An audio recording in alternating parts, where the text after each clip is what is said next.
ازيك يا عزيزي؟ لو أول مرة تشوفني يبقى كده فايتك كتير. بس قبل ما تشوف اللي فاتك يا ريت ما تنساش ترزع لايك المتين والاشتراك في القناة علشان يوصلك كل جديد. وفيلمنا النهاردة بيبدأ في قرية صغيرة في تركيا، وبنعرف إن أغلب بيوت القرية دي مسكونة، وده لأن سكانها بيمارسوا أعمال السحر والشعوذة. وبنتعرف هنا على شخص اسمه أورهان، وهو لسه جاي القرية دي علشان يعيش في البيت بتاع أبوه وأمه اللي ماتوا. وأورهان كان زيه زي سكان القرية بيمارس أعمال السحر والشعوذة، لكنه بيكون عارف إن استدعاء الجن ده حاجة كبيرة من الكبائر، علشان كده هو بطل أعمال السحر دي وتاب. لكن الجن بقى بيطارده علشان يتواصل معاه من تاني، وبيكون يا عزيز البيت ده بالذات دونا عن بيوت القرية كلها بتحصل فيه أحداث مرعبة، ونهاية أصحابه كانت صعبة جدا. بعدها بنروح للجد برهان وبناته اللي هما تركان وجانا. وتركان دي من جواز واحد اسمه يشار، ومخلفة واحدة اسمها إفسون ودي كبيرة، ودانيا ولامور التوأم. الجد برهان من ساعة مراته ما ماتت وهو حزين ومش بينام، وعلى طول حاطط صورتها جنبه. وفي يوم من الأيام إفسون بتقول لأمها إنها لما بتنام بتشوف كوابيس، وإنها دايما في كوابيسها بتشوفها وهي بتحضن إخواتها الصغيرين وهي لأ. ساعتها أمها تركان بتبقى فاكرة إن هي بتغير من إخواتها، فبتحضنها وتديها شوية حنان وتخليها تشرب اللبن قبل ما تنام. بعدها بنشوف واحدة وهي بتدخل لقبو البيت، ودي تبقى مرات أبو يشار، وهي بتكون عاملة سحر وبتدفنه في القبو، وده بقى اللي بيسمح بدخول الجن للبيت. وهي بتكون قصدا إن هي تسلط الجن على يشار، لكن الجن بيدخل البيت وبيختار إفسون وبيبدأ يأذيها ويجبرها إن هي تنفذ كل أوامره.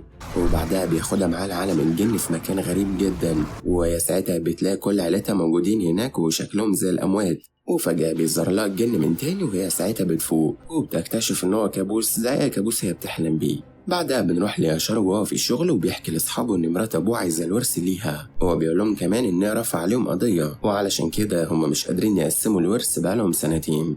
بعدها صاحبه بيمشي وبيكون يشار قاعد مستني مديره، ومرة واحدة كده النور بيتقطع في المكان، وبعدها على طول بيسمع صوت ضحك شريرة، وهو ساعتها بيلاقي واحدة عجوزة موجودة. بعدها بتتحرك عربية في الموقع اللي هو فيه وبتخبطها، وهو لما يجري عليها بيلاقيها غرقانة دم. ولما بيكشف وشها بيطلع جن متجسد على شكل مرات أبوه، وبيقوله إنه متحكم في بنته وهيموتها له. وبعدها المدير بيجي وفجأة كده كل حاجة بتختفي وبترجع لطبيعتها. بنروح بعدها للجن برهان اللي بيصحى على صوت مراته وهي بتنده عليه. بيبدأ يعمل حاجات وهو مش في وعيه، زي إنه يكسر أمواس ويغرسها في الصابونة، وبعدها يجرح إيده بيها وبيفضل ينزف. بنسيبه ونروح لتركان في نص الليل وهي بتسمع صوت بناتها التوأم دانيا ولامور، اللي بيكون المفروض ان هم نايمين اصلا. وهي لما بتنزل بتلاقي الجد برهان قاعد وبيقولها ان البنات بيلعبوا بره، وهي لما تطلع تشوفهم بتسمع صوتهم في القبو بتاع البيت، فبتفضل تنده عليهم لكنهم مش بيردوا عليها. بعدها هي بتلاقي لامور بتجري ورا اختها الكبيره إفسون، وبعد كده بتسمع صوت دانيا وهي بتعيط وراها، ولما تقرب منهم بتظهر إفسون وبيكون شكلها مرعب جدا.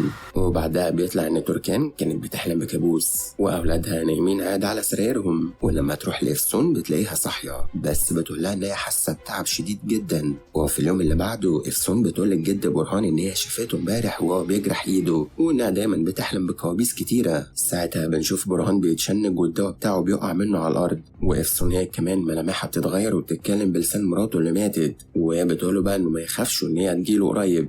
نسيبهم ونروح لتركان وهي في المطبخ وبتلاقي الأمواس، وبيكون كل قطعة عليها حرف، فبتحطهم على الترابيزة وتبدأ تجمعهم يمكن تفهم حاجة. لكن فجأة بيظهر الجد برهان وكل مرة واحدة بيختفوا، وكمان الأمواس. نروح ليشار وهو في الشغل بيسمع صوت واحدة بتعيط، ولما بيروح للعمال اللي عنده واحد من العمال بيطلع جانا أخت مراته، وبتقوله إن هي مش هتخلف أبدا وإن هي بتحبه ومحتفظة بصورته، وإنها كمان كل يوم بتبص عليها. بعدها بتشوف زمايله بيرشوا عليه ميه وبيفوق، وطبعا هو بيفتكروا كابوس زي اللي فات.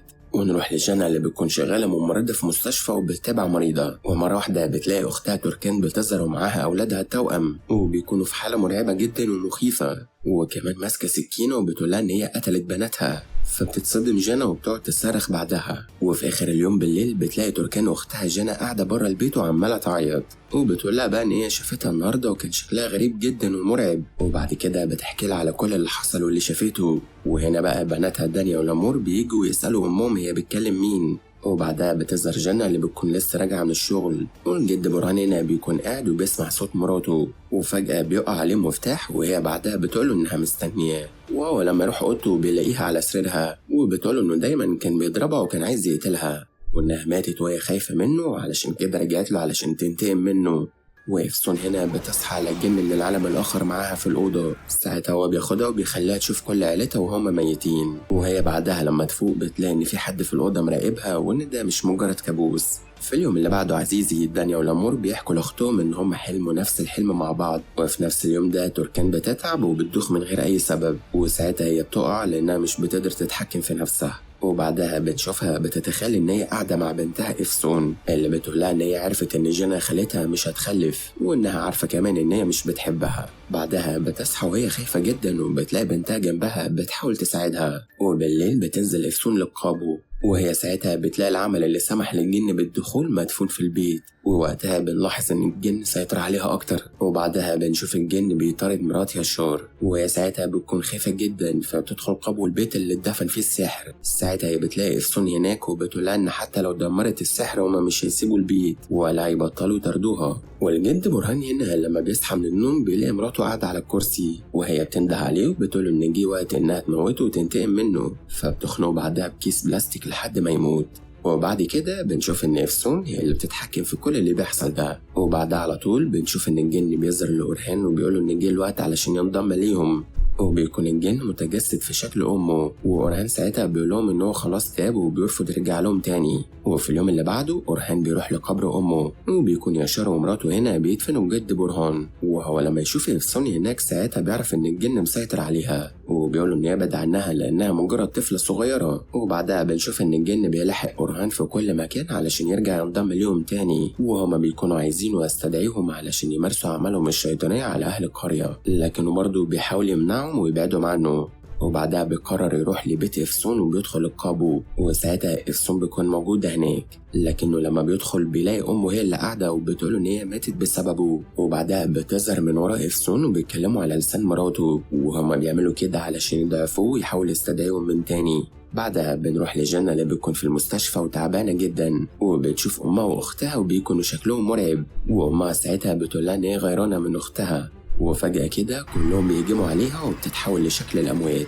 بعدها أورهان هنا بيروح للشيخ وبيقول إن الجن بيحب يظهر في صورة بني آدم علشان يقدر يخوف بني آدم تاني، وبيقول إن الجن لو ظهر بشكله الحقيقي للإنسان هيحصل له صدمة ويموت. وكمان بيقول إن الجن ده مش بيقدر يتحكم غير في الأجسام الضعيفة والغير مؤمنة وبس، والحل الوحيد بقى إن الإنسان يستعين بربنا ويتوب عن كل أفعاله. بعدها أورهان بيقرر يتخلص من نقطة ضعفه وبيحرق كل حاجة بتخص مراته، وخلاص هو بيآمن إن هو مش هيقدر يشوفها تاني لأن هي خلاص بقت من الأموات. بعدها بنروح لتوركان اللي بتحلم إن ولادها التوأم بيقعوا في بئر عميق، وهي ساعتها بتقوم من النوم مفزوعة علشان تدور عليهم. والبنات هنا فعلا بيكونوا بره البيت وبيروحوا على بيت مهجور، فبتقرر تروح وراهم على طول. بيكون البيت ده بقى مليان أعمال وأسحار، وفجأة بتلاقي إفسون قدامها وبيكون الجن متجسد في هيئتها، وفجأة كده روحها بتطلع وبتموت بنفس الطريقة اللي أختها ماتت بيها.